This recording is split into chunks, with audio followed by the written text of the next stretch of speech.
Mike Moore Media, the first place to hear Rockingham County news and information. Our monthly program from Rockingham Community College.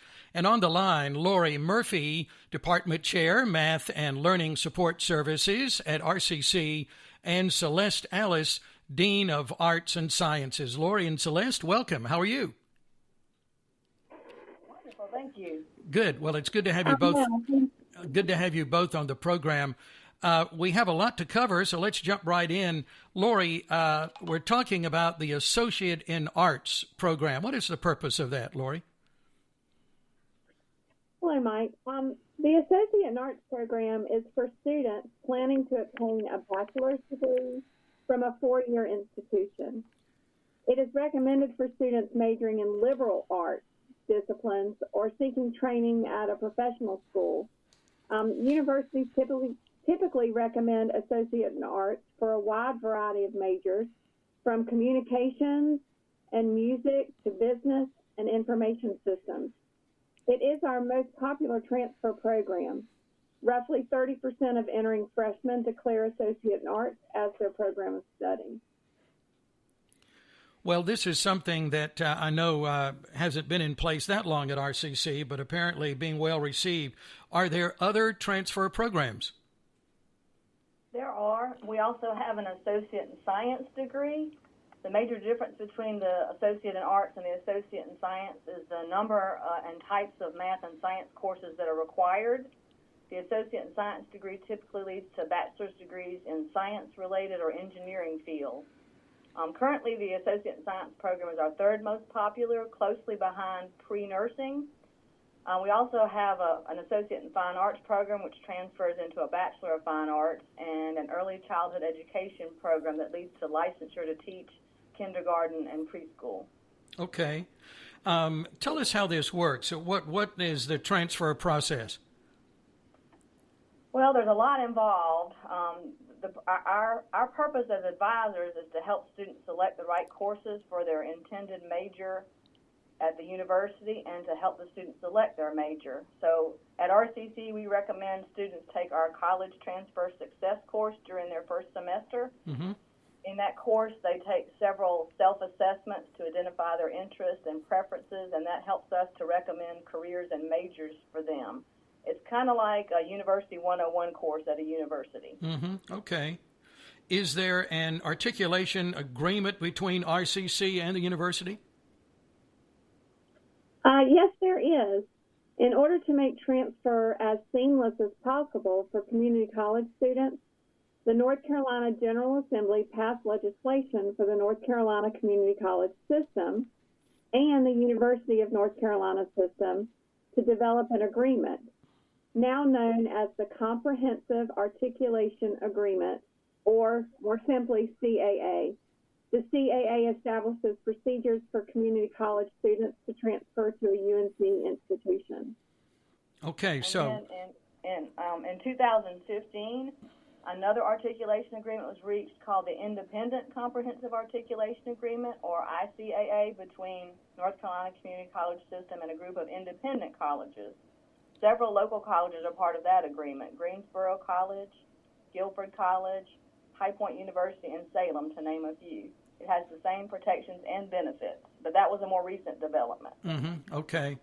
All righty. It sounds kind of complicated, maybe on paper, but you make it happen. Describe how the CAA works. Let's go back to that a minute. Okay. Well, students must earn the Associate in Arts or Science degrees with an overall GPA of 2.0 to be eligible.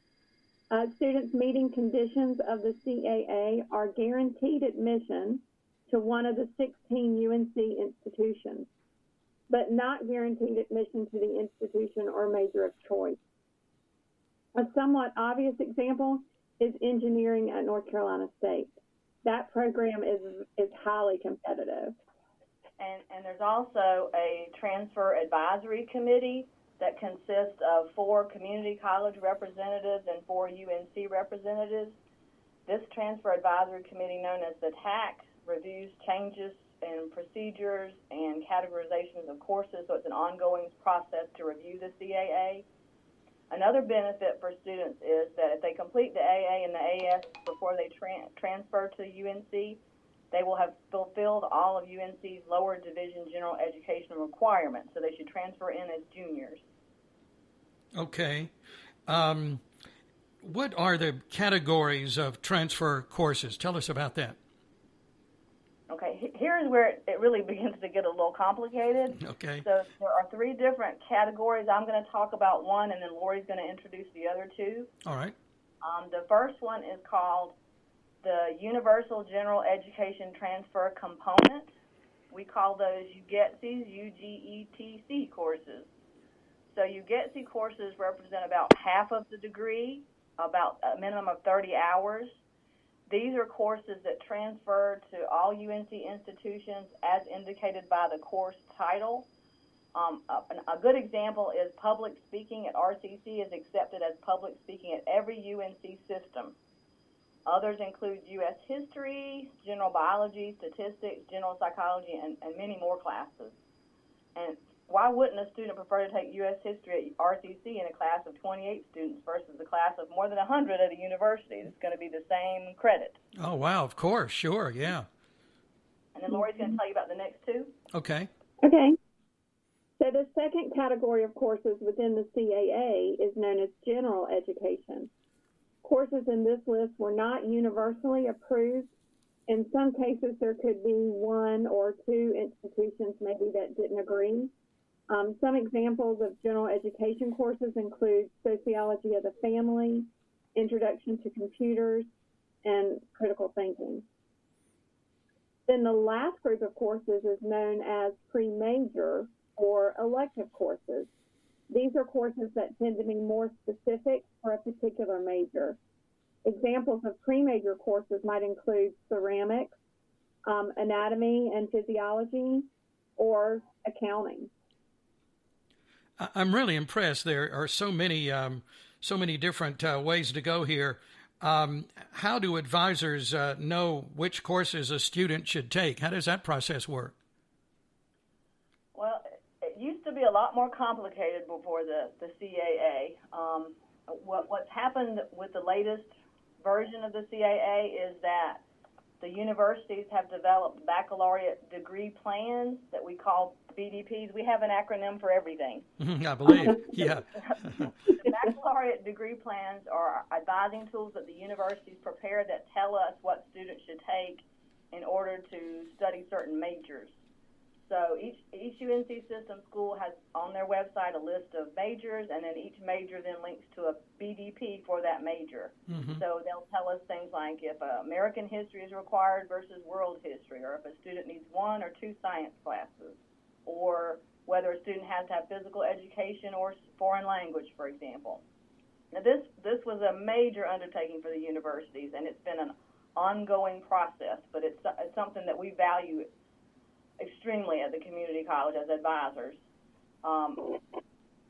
What they've started with were some of the basic majors like communication, business, education, but over the last few years they've expanded, and they now have things like animal science, architecture, and even international economics.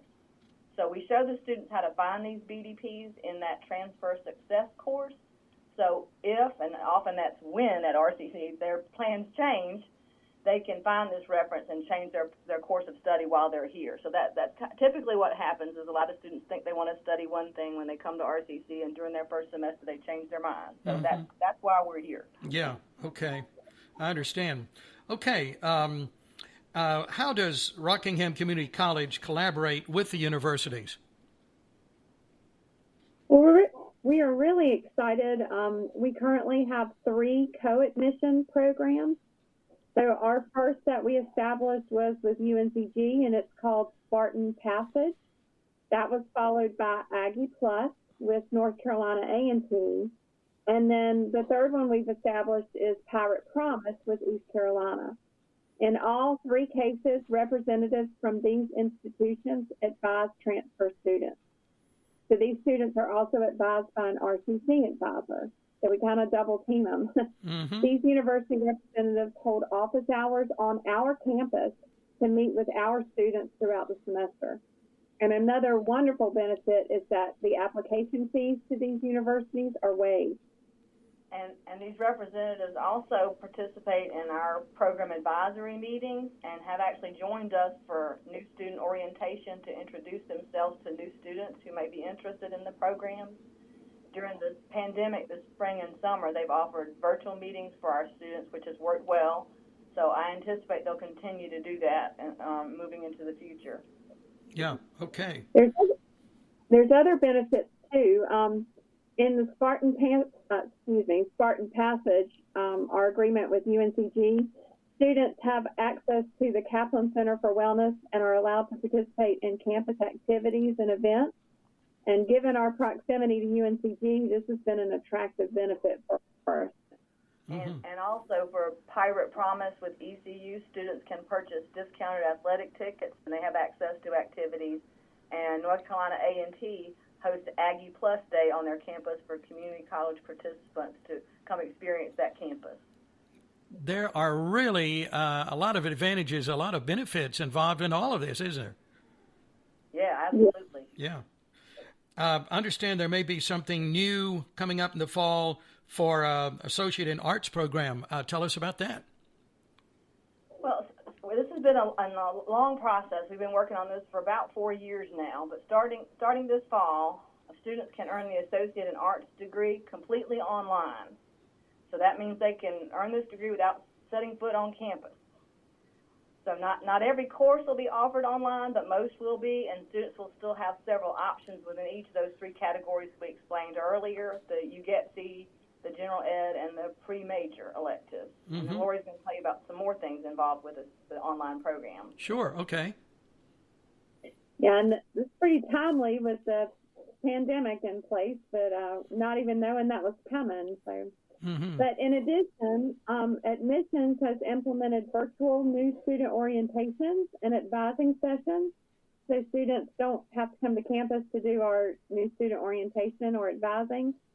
We also offer tutoring through NetTutor, which is an online tutoring service. We've offered that for several years. Students, though, have expressed their preference for using our personal RCC peer tutors. We usually do that in a face-to-face setting, but with all that's going on, this summer we are piloting and implementing online tutoring using our own tutors, but doing it virtually in this online format. Peer tutors are current RCC students who have excelled in certain courses in their program of study, and our faculty identify these students that are excelling and they recommend them to become peer tutors. Our students find value in receiving tutoring services through our personal RCC peer tutors, as they are most familiar with the concepts covered in our courses. Peer tutors also have a personal interest in helping students as part of the RCC family. So we did a survey, and our students want our tutors to tutor them, to continue to tutor them. So we're trying to make that happen through this virtual setting. Yeah. Well, it's a challenging time for sure, and Rockingham Community College is adjusting and is open. Operations continue, some working there, some staff there on campus, some at home, and it's an interesting learning experience with this online instruction too, isn't it? Yes, definitely. Yeah, okay. For everyone. Yes, indeed. Yeah.